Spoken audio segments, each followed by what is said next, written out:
One of the biggest problems in VR is floaty hand syndrome. That's the amount of time it takes you to line your front and your back controller up to take aim. Well, by the time you've done that, you're probably dead. So Gunstocks aim to solve that problem, and here we have two that are definitely worth a look. First, there is the top end that is used by esports players around the world. This is the ProTube VR MagTube Gunstock. And to compete against it, we have the Glisco MagniStock Plus. This has a very similar design to the ProTube one, but it comes in at a very different price. So which of these should you get? Well, as a little bit of a spoiler alert, they're actually both pretty good, but I think they're each suited towards a different type of person. So, welcome to my tech gear. Let's get into it. Now, both these Gunstocks support a wide range of different VR headsets. They both support the original Oculus Quest and Rift S, the Meta Quest 2 and Quest Pro, Valve Index and HTC Vive headsets. The ProTube VR one, though, takes things even a step further and also supports Pico 4 and Neo 3, HTC Focus 3 and XR Elite, HP Reverb G2, Windows Mixed Reality headsets, and even the PSVR 1. So both of these pretty much have you covered whichever VR headset you're using. The ProTube one that I've got here is the creme de la creme for a good reason. It is massively adjustable. You've got three different pipes here. You've got 1, 2, 3. You've also got three different pivot points. You've got 1, 2, 3. So you really can customize this to have exactly the right position to mimic the game or the gun that you're playing in games. SMG, rifle, whatever you happen to be using. To adjust those different pivot points though, you do need an Allen key. So each of these points here, Allen key to loosen those and put those into whichever position that you want. So you can see how that changes. And then you can even change this pivot point at the back as well. I would recommend starting off with a straight pipe and then customize it as you play games and get used to it. Once you've found a position that you like, do make sure that you've just tightened up these pivot points so it doesn't move whilst you're playing. The controllers go into these controller grip holders here, and these are magnetically attached to the Gunstock itself. So when you need to reload, you can just snap it off, do your reload action, put it back on, and you're ready to go. Putting your controller into the controller holder is really easy. You just feed your strap through, which then comes out the other side at the bottom down here, and then you just feed that through. That then snaps onto the Gunstock itself, and you're ready to go. And you do the same with the other one as well. And then that snaps on the one at the front, and then just snaps on as well. Now you can angle the controller holders as well to the exact angle that you want your controller to sit in. These are actually thumb screws rather than Allen keys, which I actually find a lot easier to use.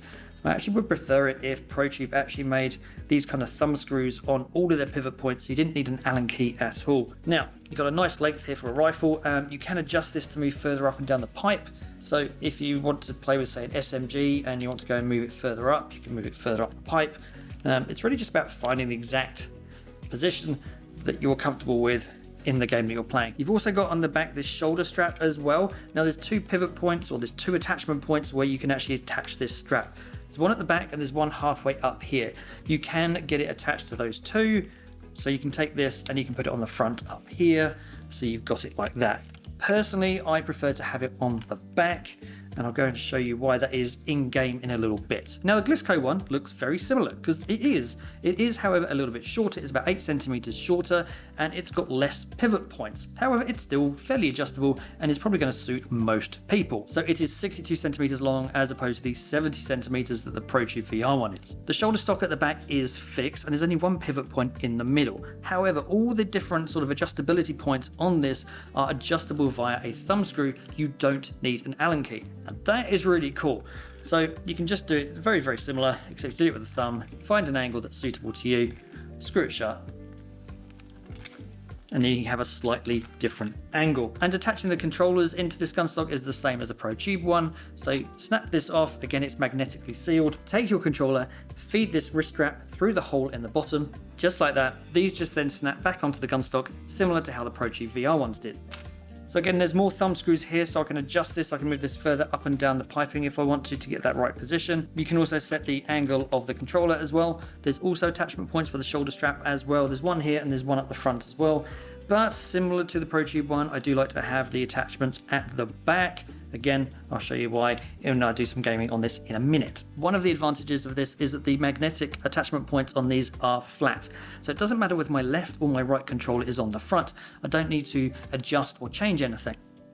So that's the right controller attached. I can take that off and then simply go and attach the left controller to the front instead. Doesn't need me to adjust this Gunstock at all, as opposed to the ProTube VR one. because this one has angled attachment points. So you can see it's angled, so it's very much geared up for left or right-handed people. You can change this from left to right-handed people, but you have to basically swap these different points around, which takes a little bit of time. So if you're just using this for yourself and you want to sort of gear this in exactly for you, that's really good.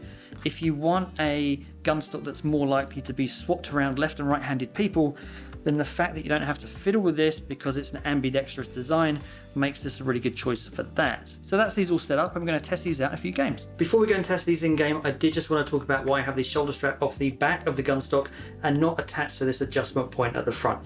Mainly it's ease of use, because I find that if it's at the front, well, it just kind of gets in the way. By having the strap at the back of the gun stock, if you go from rifle mode to handgun mode, so unattach your controllers, snap them off, 1, 2, it then just goes and sits and lays down the side of your body, and it doesn't get in the way whilst you're using your handguns. Then to go back to rifle mode, you can just go down by your side and just snap it back on.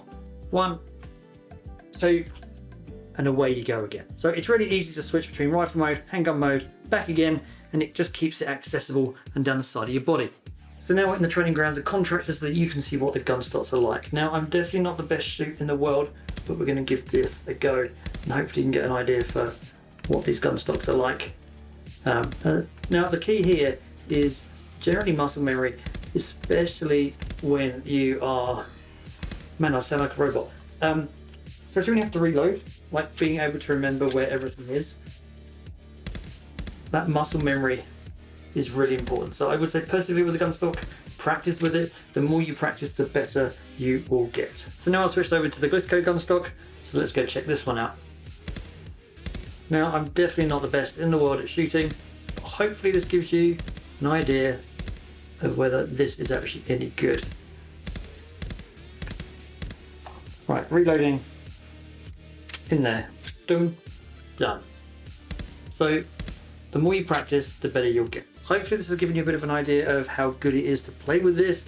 I really enjoy playing with it, not only because it helps me aim faster, but also because it just is a more immersive experience when it feels like you're holding a gun in VR. So which of these should you buy? Well, I actually think they're both pretty good, and I think it will come down to how often you're going to use it. Price-wise, the Chrome version of the ProTube VR1 comes at $140 US. The carbon fiber version, which is the one I've got here, comes at $174 US. So it only really makes sense in my head for those people that really want the best of the best or are going to go and just use this a hell of a lot. However, if you're a casual gamer, then I think the Glisco one here is a really good buy because it's really easy to adjust with those thumb screws. It's got an ambidextrous design so you can pass it around between left and right-handed people with minimal of fuss.